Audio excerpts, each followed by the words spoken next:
O'zbekistonning barcha viloyatida qanday ob-havo bo'ladi? Assalomu alaykum kanalimizning obunachilari. Kanalimizga xush kelibsiz. Bizning kanalda har kunlik va haftalik ob-havo ma'lumotlarini bilib olishingiz mumkin.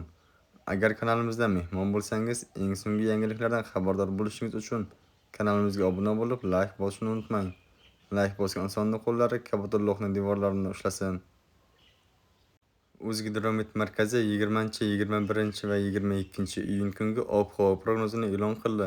Unga ko'ra havo biroz bulutli, ayrim joylarda o'zgaruvchan bo'ladi. Yog'ingarchilik kutilmaydi.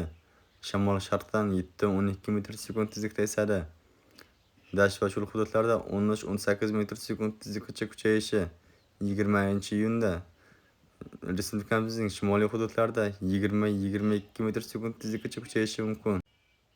Chang to'zonlar bilan kuzatilishi mumkin. Harorat kechasi 22-27 daraja, kunduzi 20 va 21-iyunda 36-41 daraja, 22-iyunda 37-42 daraja bo'ladi. O'zingizni asrang, xayr, salomat bo'ling.